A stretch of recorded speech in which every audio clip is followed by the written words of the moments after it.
Analyst గా ఈ యొక్క టోటల్ చర్చలో అసలు ఈ చర్చ ఎందుకు పెట్టుకున్నాం అనేది దాని మీద ఆయన గతం గురించి కూడా మాట్లాడుకుంటూ హైదరాబాద్ నగరంలో ఆయన మొట్టమొదటిసారి వచ్చినప్పుడు హైదరాబాద్ నగరం ఎలా ఉండే ఈ రోజు ఉన్న పరిస్థితి లేదని ఒక కామన్ మ్యాన్ పర్సెప్షన్, అంటే ఒక రాజకీయాలకు సంబంధం లేకుండా ఒక అనలిస్ట్ గా ఆయన ఇచ్చినటువంటి వివరణ విన్నాం. తర్వాత రాజేష్ గారు వచ్చి 10 ఏళ్లలో లాస్ట్ 10 years వాళ్ళు రూలింగ్ లో ఉన్న విషయాన్ని ఆయన మర్చిపోయి అంతకు ముందున్నటువంటి కాంగ్రెస్ ప్రభుత్వాల గురించి చెప్పుకుంటూ వచ్చారు. అయితే నేను అనేది ఏంటంటే గతం ఏం జరిగింది అని పరిపాలన మీద మాట్లాడుకోవడం కంటే ఈ రోజు మనం ఒక ఆదర్శవంతంగా నిలబడాలన్న ఉద్దేశంతో ఇవాళ సీఎం రేవంత్ రెడ్డి గారు కేవలం నిన్న కూడా ఆయన హరే రామ హరే కృష్ణ వాళ్ళు పిలిచినటువంటి ఈ రోజు శ్రీకృష్ణ భగవాన్ జన్మదిన పురస్కరించుకొని నిన్న కార్యక్రమంలో కూడా భగవద్గీత గురించి చర్చ చేస్తూ ఒక కార్యక్రమం తీసుకోవాలనుకున్నప్పుడు మనకు పట్టుదల ఉండాలన్న విషయంతో ఆయన చర్చ మొదలుపెట్టిండు అక్కడ. అంటే ఏదో ఒక నాయకుడు ఈరోజు రాష్ట్రంలో ఒక మంచి కార్యక్రమాన్ని ముందుకు పోతుంటే ప్రజలందరూ కూడా ఈరోజు హర్షిస్తున్నారు.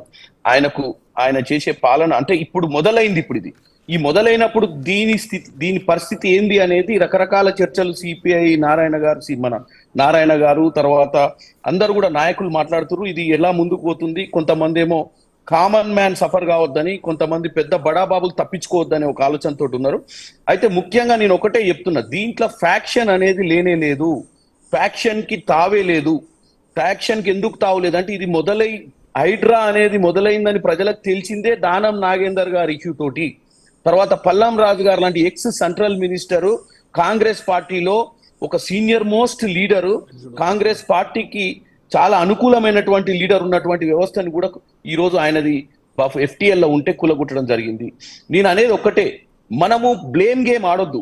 ఇవాళ పల్లా రాజేశ్వర్ రెడ్డి గారి కాలేజ్ విషయమైనా, మల్లారెడ్డి గారి కాలేజ్ విషయమైనా, రేపు పొద్దున కాంగ్రెస్ పార్టీలో ఓవైసీ గారికి ఉన్నటువంటి ఏదైతే ఎడ్యుకేషన్ ఇన్స్టిట్యూట్ అయినా, రేపు పొద్దున కాంగ్రెస్ పార్టీలో చామల కిరణ్ కుమార్ రెడ్డికి కూడా ఏమన్నా FTL ప్రాపర్టీస్ ఉంటే కూడా ఎవరిని కాపాడే ప్రయత్నం చేసేదే లేదు. ఒకవేళ FTL ఉంటే దానికి ఏముంది, గతంలో ఎవరన్నా అధికారులు పల్లా రాజేశ్వర్ రెడ్డి గారికి పర్మిషన్ ఇచ్చినటువంటి ఆ రోజు ఇరిగేషన్ అధికారుల మీద కూడా చర్యలు ఉంటాయి. ఎందుకంటే గత ప్రభుత్వాలు ఇన్ఫ్లుయెన్స్ యూజ్ చేసి వాళ్ళతోటి ప్రెజర్ పెట్టించి ఏమన్నా సర్టిఫికెట్లు తీసుకొని బిల్డింగులు కట్టించే ప్రయత్నం జరుగుంటే మనం పేపర్లనైతే మార్చే పరిస్థితి లేదు కదా. ఎందుకంటే FTL ఉంటే అది FTL ఉంటుంది, అది ఈ రోజు డాక్యుమెంట్ కాదు. చెరువులకున్న విస్తీర్ణత అనేది వెనకట ఎప్పటి నుంచో ఉన్నటువంటి డాక్యుమెంట్ ఊర్లలో కాసరపాణి నుంచి ఉంటుంది 1952 నుంచి. కాబట్టి దాన్ని ఎవరు మార్చలేరు. కేవలం కొంతమంది ప్రభుత్వాలు వచ్చినప్పుడు వాళ్ళ ఇన్ఫ్లుయెన్స్ యూజ్ చేసి బడాబాబులు అధికారుల మీద పెట్టిన మన ఏమంటారు ప్రెజర్ కి తట్టుకోలేక సర్టిఫికెట్లు ఇచ్చి కట్టిండొచ్చు, అది అథెంటిసిటీ అనరు దాన్ని.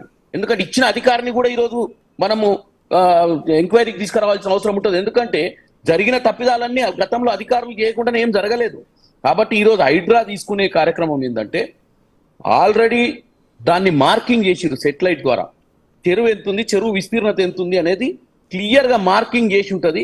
దాన్ని పోర్టల్ డాక్యుమెంట్ కూడా మీకు అవైలబుల్ ఉంటుంది. ఎందుకంటే ఉట్టిగానే పోయి కూలగొట్టిర్రు, ఇదేదో ఫ్యాక్షన్ ఆంధ్రాల కడపలో జరిగినట్టు అనంతపురం జరిగినట్టు ఫ్యాక్షన్ కాదు. ఇది రేవంత్ రెడ్డి గారు చిత్తశుద్ధితో చేస్తున్నటువంటి కార్యక్రమం. జీవితంలో మొట్టమొదటిసారిగా ముఖ్యమంత్రి అయినటువంటి రేవంత్ రెడ్డి గారు గతంలో ఆయన ఈ చర్చ గురించి ఆయన టీడీపీలో ఉన్నప్పుడే అసెంబ్లీలో మాట్లాడింది ఎన్ కన్వెన్షన్ గురించి కూడా. ఈ రోజు వచ్చింది కాదు ఈ చర్చ. అయితే ఎన్ కన్వెన్షన్ ఒక్కటే విషయం అంటలేదు. ఎన్ కన్వెన్షన్ లా నాగార్జున గారు నేను మొత్తం పట్టాలండి అన్న ఆడ 3 ఎకరాల చిల్లర FTL బఫర్ల ఎంత ఉందో క్లియర్ గా నిన్న రంగనాథ్ గారికి ఎక్స్ప్లెయిన్ చేసిరు. నేను అనేది ఏంటంటే చట్టం ఎవరికి చుట్టం కాదు. దయచేసి ప్రజలందరూ హర్షిస్తుర్రు. మనం ఒక మంచి కార్యక్రమం తీసుకున్నప్పుడు పొలిటికల్ గా మనం అందరం కూడా, పాలిటిక్స్ అనేది ఎలక్షన్ల కోసం జరిగే రాజకీయము. పాలిటిక్స్ ఒకసారి అయిపోయి రాజకీయాలు అయిపోయిన తర్వాత, ఎన్నికలు వచ్చిన తర్వాత ప్రజల కోసం అందరం కలిసి పనిచేయాలి. నేను మొదటి నుంచి ఒక్కటే చెప్తున్నా, కన్స్ట్రక్టివ్ అపోజిషన్ ఉండాలి. ఏదైనా మంచి కార్యక్రమం ప్రభుత్వం తీసుకున్నప్పుడు అన్ని మన ఏమంటారు ఈ వెస్టర్న్ కంట్రీస్లల్లా ఎప్పుడైతే అమెరికా కానీ, ఆస్ట్రేలియా కానీ, ఇంగ్లాండ్ కానీ ఎందుకు డెవలప్ అయినాయంటే ప్రతిపక్షాలు ఎప్పుడు కూడా కన్స్ట్రక్టివ్ లైన్ లో ఉంటాయి. ఎప్పుడన్నా అధికార దుర్వినియోగం జరుగుతున్నా, ఏదైనా పాలసీ తీసుకొచ్చి అది ప్రజలకు అన్యాయం జరుగుతున్నప్పుడు ప్రతిపక్షాలు దాని మీద ప్రశ్నిస్తుంటాయి. కానీ ప్రతి మంచి కార్యక్రమాన్ని, చెడు కార్యక్రమాన్ని అన్నిటిని ఒకే తీరుగా మనం ఏదో అపోజ్ చేయాలన్న ఉద్దేశంతో అపోజ్ చేసుకుంటా ఈరోజు మీ వాళ్ళైనా, మా వాళ్ళైనా, అవతల వాళ్ళైనా, ఎవరి వాళ్ళైనా ఒకవేళ FTL ఉన్న భూములను నిర్మూలించాల్సిన అవసరం ఉందని రేవంత్ రెడ్డి గారు డిసైడ్ చేసిర్రు. మీరు ప్రజలకు తప్పు సంకేతాలు పంపించొద్దు అంటున్నారు. ఎవరైనా అటు బీజేపీ అయినా బీఆర్ఎస్ అయినా ఇటు విశ్లేషకులైనా ఏది మంచో అది మంచి అని చెప్పాల్సిన అవసరం ఉంది. ఈ రోజు కాంగ్రెస్ పార్టీలో ఒక నాయకుని ప్రాపర్టీ మీరేమన్నారు, మదియాష్కి గారికి ఏదో ఉందని చెప్పారు. మీరేమన్నారు, పొంగులేటి శ్రీనివాసరెడ్డి గారికి ఏదో ఉందన్నారు. మరి వాళ్ళు కూడా ముందుకు వచ్చి చెప్పారు కదా, ఉంటే బాజాప్తా పోయి కూలగొట్టామనే. మొన్న లాస్ట్ టైం మీ చర్చలనే ఇదే బిగ్ టీవీ చర్చలో శ్రీధర్ గారు వచ్చారు. శ్రీధర్ గారు ఏమన్నారు, ఆ రోజు మీరు ఎన్ కన్వెన్షన్ ని కూలగొట్టగలుగుతారా అన్నారు. నేను ఎన్ కన్వెన్షన్ ని కూలగొడతా, అది ఒకవేళ పరిధిలో లేకపోతే దాన్నైనా కూలగొట్టాల్సిందే అని చెప్పిన ఆ రోజు. ఆయన ఏమన్నాడు, మీరు ఒక కొత్త ఎంపీగా యువ ఎంపీగా ఉన్నారు, మీరు కూడా రండి, మనం పోదాం, ఎక్కడెక్కడ ఉన్నాయో ఎత్తుకుదాం, అవి ఎవరెవరి అయినా కానీ కూలగొట్టాల్సిన అవసరం ఉంది, మరి మీరు రెడీయా అన్నాడు. నేను ఒకటే చెప్తున్నా, నేను రెడీ కాదు. కొన్ని వందల మంది ఈ రోజు కంప్లైంట్ తీసుకొచ్చి రంగనాథ్ గారు ఏదైతే ఈ కమిషనర్ దీనికి ఇన్ఛార్జ్ గా ఉన్నారో ఈ హైడ్రాకు, ఆయన పరిధిలోనే అప్లికేషన్లు వస్తున్నాయి. అప్లికేషన్లు అన్నిటి పర్యవేక్షణ చేస్తున్నారు. ఆ అప్లికేషన్లలో ఎంత బడాబాబైనా ఎంత ఇన్ఫ్లుయెన్స్ ఉన్నా కానీ ఆగే పరిస్థితే లేదు. ఎందుకంటే ఆగితే మేము మా చిత్తశుద్ధి, కాంగ్రెస్ పార్టీ రేవంత్ రెడ్డి గారి చిత్తశుద్ధికి శంకించినట్టయితే ఆపే పరిస్థితే లేదు. నేను ఇక్కడ ఉన్నటువంటి డాక్టర్ రాజేష్ గారినైనా సీతారాం నాయక్ గారు పెద్ద మనుషులైనా ఒకటే అంటున్నా, ఈ రోజు మనం అందరం కూడా ఒక్క ఫస్ట్ కార్యక్రమం, ఎందుకంటే 60 ఏళ్ళ రాజకీయం, 75 ఏళ్ళ పోస్ట్ ఇండిపెండెన్స్ లో మాక్సిమం కాంగ్రెస్ రూల్ చేసిందని చెప్పుకుంటూ వచ్చిన రాజేష్ గారికి ఒకటే చెప్తున్నా, గత 10 ఏళ్ళు తెచ్చుకున్న తెలంగాణలో అధికారంలో ఉంది ఎవరు? అధికారంలో ఉన్న ఒక మున్సిపల్ మినిస్టరే బఫర్ జోన్లను ఎఫ్టీఎల్ లో ఉన్న ప్రాపర్టీని లీజుకు తీసుకొని ఉండడం అంటేనే చిత్తశుద్ధి అర్థమవుతుంది. ఆ పరిపాలనకు ఈ పరిపాలనకు ఎంత అంతర్యం ఉందో మనకు అర్థమవుతుంది.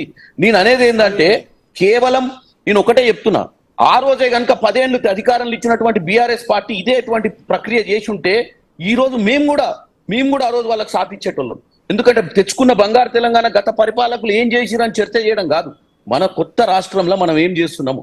మన రాష్ట్రం భారతదేశానికే కాదు ప్రపంచ దేశాలకే దిక్చూచి కావాలని మా ముఖ్యమంత్రి కోరుకున్నప్పుడు ఏదో ఒక వినూత్న కార్యక్రమం తీసుకొని ఈ రోజు ఈ చెరువులు అనేది చాలా మన జీవన ఉపాధి. ఈ రోజు హైదరాబాద్ లో ఏ పరిస్థితులు ఉన్నావో మీ అందరికి తెలుసు. ఇవాళ హైదరాబాద్ లో నీళ్ల సమస్య వస్తే గోదావరి కృష్ణా జలాలు తెస్తా అంటే మొన్నటిసారి ఆ పరిస్థితి లేకపోతే ఇదే హుసేన్ సాగర్ మనం కాపాడిందని నా రేవంత్ రెడ్డి గారు క్లియర్ గా చెప్పారు.